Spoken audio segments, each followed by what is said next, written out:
Hello दोस्तों, स्वागत है आपका आपके अपने YouTube channel SK study classes में तैयारी जीत की। आज हम आपके लिए लेकर आए हैं SSC स्टेनो 2023 के लिए GK GS की इम्पोर्टेंट क्लास। जो भी छात्र SSC स्टेनो 2023 की तैयारी कर रहे हैं उनके लिए ये क्लास रामबाण है। SSC स्टेनो की पूरी तैयारी आप SK स्टडी क्लासेस के साथ कर सकते हैं। ये क्लास नंबर 1 है जिसमें GK GS के महत्वपूर्ण प्रश्नों को आज हम लोग कवर करने जा रहे हैं। तो बिना देरी चलो स्टार्ट करते हैं SSC स्टेनो 2023 के लिए GK GS की महत्वपूर्ण क्लास। देखिए, पहला क्वेश्चन कह रहा है आपसे कार का मात्रक क्या होता है। पहला ही क्वेश्चन वेरी इंपॉर्टेंट है, कार का मात्रक पूछ रहा है तो याद रखना है जूल। कार का मात्रक जूल होता है दोस्तों। अगला क्वेश्चन आपसे कह रहा है कि गुरुत्वाकर्षण का सिद्धांत किसके द्वारा दिया गया था। तो याद रखना है आइजैक न्यूटन के द्वारा। गुरुत्वाकर्षण का सिद्धांत आइजैक न्यूटन ने दिया था दोस्तों। अगला क्वेश्चन आपसे कह रहा है कि किस कारण लोहे की सुई पानी की सतह पर तैरती रहती है। तो आपको याद रखना है पृष्ठीय तनाव के कारण। लोहे की जो सुई होती है वो पृष्ठीय तनाव के कारण पानी की सतह पर तैरती रहती है दोस्तों। अगला क्वेश्चन आपसे कह रहा है कि सर्वप्रथम कृत्रिम रूप से कौन सा तत्व उत्पादित किया गया था। तो आपको याद रखना है टेक्नीशियम। सबसे पहले कृत्रिम रूप से जो तत्व उत्पादित किया गया था उसका नाम है टेक्नीशियम। सारे question very very important question हैं, इसलिए सेशन को आपको लास्ट तक देखना है। सारे क्वेश्चन आपको आपके एग्जाम में जरूर देखने को मिलेंगे। देखिए अगला क्वेश्चन आपसे कह रहा है किस रंग का तरंग दैर्ध्य सबसे लंबा होता है। तो याद रखना है लाल रंग का। लाल रंग का जो तरंग दैर्ध्य है सबसे लंबा तरंग दैर्ध्य होता है उसका। अगला क्वेश्चन आपसे कह रहा है कि किसे मैं आकाश गंगा का नागरिक हूं कथन का श्रेय दिया जाता है। तो याद रखना है कल्पना चावला को। मैं आकाश गंगा का नागरिक हूं इस कथन का श्रेय कल्पना चावला को जाता है, यानी कल्पना चावला को आकाश गंगा का नागरिक कहा जाता है दोस्तों। अगला क्वेश्चन आपसे कह रहा है कि रेशम कीट पालन को क्या कहा जाता है। तो याद रखना है सेरीकल्चर। रेशम कीट पालन को सेरीकल्चर कहते हैं दोस्तों। अगला क्वेश्चन आपसे कह रहा है कि किस फल की खेती को विटीकल्चर के रूप में जाना जाता है। तो याद रखना है अंगूर। अंगूर की खेती को विटीकल्चर कहा जाता है दोस्तों। अगला क्वेश्चन आपसे कह रहा है कि विकास का मुख्य कारक क्या है। तो याद रखना है प्राकृतिक वर्ण। विकास का मुख्य कारक है प्राकृतिक वर्ण। सारे ही क्वेश्चन जो हैं वो SSC के टॉप फेवरेट क्वेश्चन हैं। अगला क्वेश्चन आपसे कह रहा है कि भागवत धर्म का प्रवर्तक कौन थे। तो याद रखना है कृष्ण। भागवत धर्म के प्रवर्तक कृष्ण थे।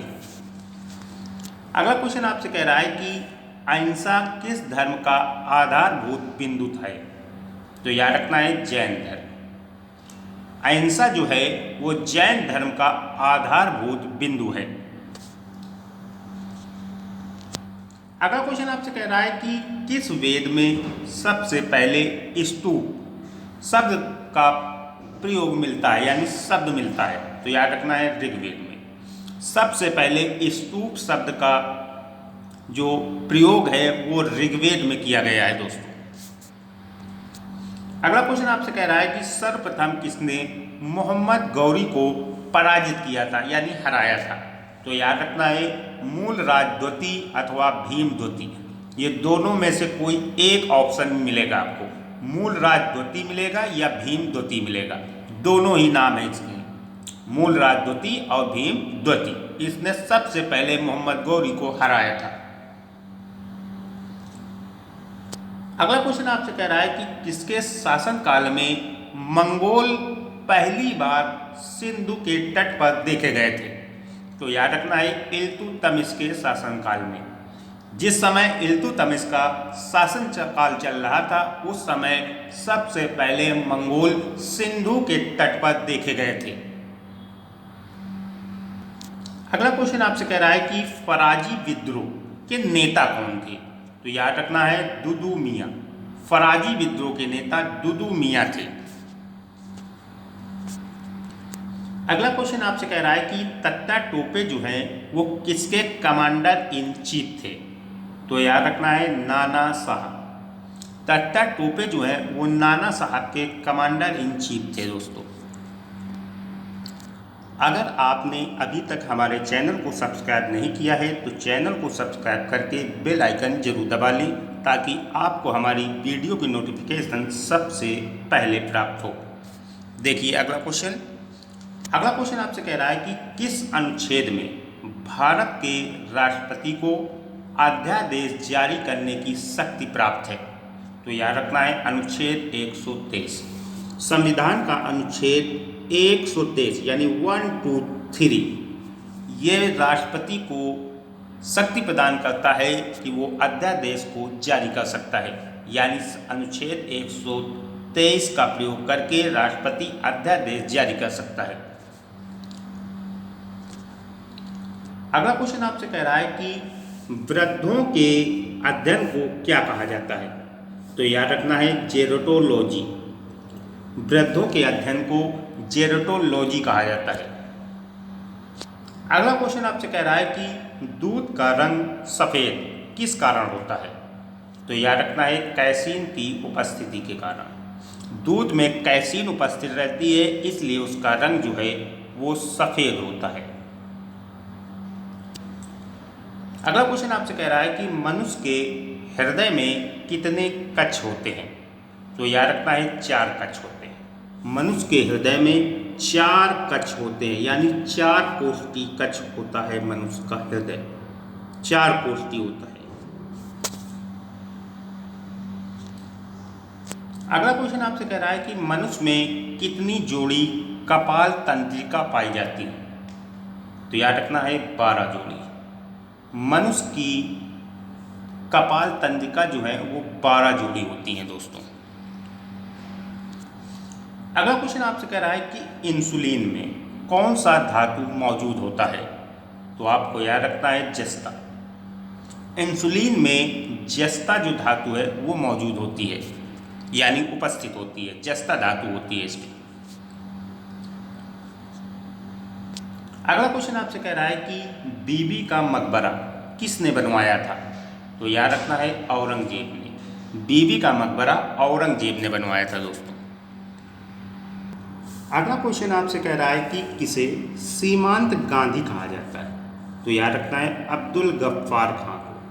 अब्दुल गफ्फार खां को सीमांत गांधी कहा जाता है दोस्तों। सीमांत गांधी।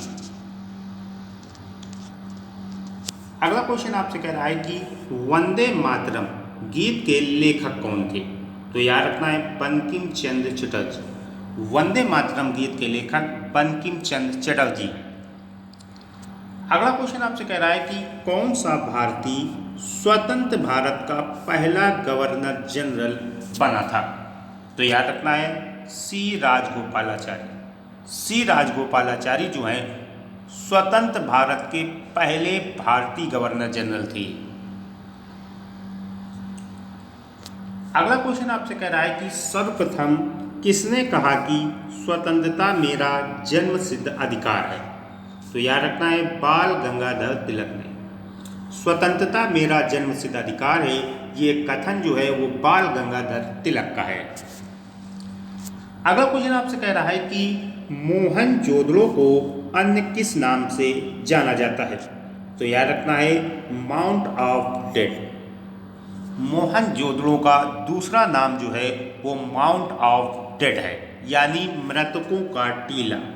मृतकों का टीला कहा जाता है मोहनजोदड़ो को। अगला क्वेश्चन आपसे कह रहा है कि शाहनामा किसकी कृति है?